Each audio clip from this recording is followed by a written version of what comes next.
রমজান মাসে কোন সময় সূরা ইখলাস পড়লে সাথে সাথে ফলাফল পাবেন? সূরা ইখলাসের ফজিলত অনেক বেশি, এটা আমরা অনেকেই জানি।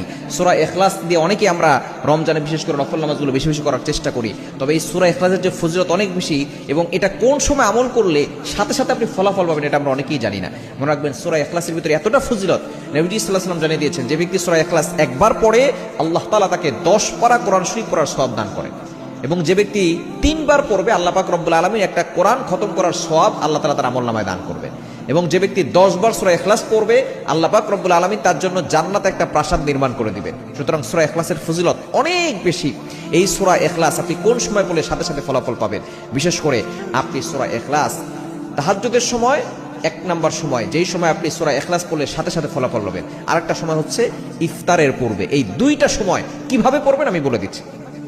সূরা ইখলাসের ফজিলত অনেক বেশি, এবং সূরা ইখলাস পড়লে এবং সূরা ইখলাস পড়ে দোয়া করলে আল্লাহ তাআলা সেই দোয়া কবুল করেন, অভাব দূর করেন, কষ্ট দূর করেন, এবং বিপদ আপদ থেকে আল্লাহ হেফাজত করেন, সকল বালা মুসিবত থেকে আল্লাহ হেফাজত করেন। সূরা ইখলাসের এতটা পাওয়ার রয়েছে। কেন?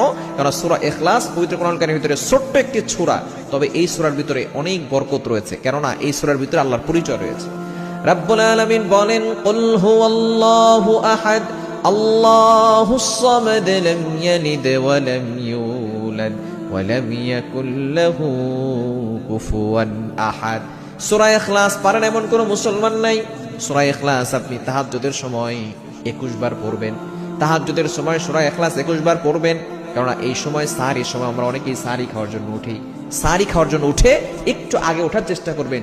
2 রাকাত 4 রাকাত যা পারেন নফল নামাজ পড়ে আপনি আল্লাহর কাছে সূরা ইখলাস আপনি 21 বার পরে আল্লাহর কাছে দোয়া করবেন। দেখবেন আল্লাহ তাআলা আপনার সকল দোয়াগুলো কবুল করবেন, সাথে সাথে আপনি ফলাফল পাবেন। এবং ইফতারের পূর্বে দোয়া করলে আল্লাহ তাআলা সেই দোয়াটা কবুল করেন, এটা আমরা অনেকেই জানি, তাই না?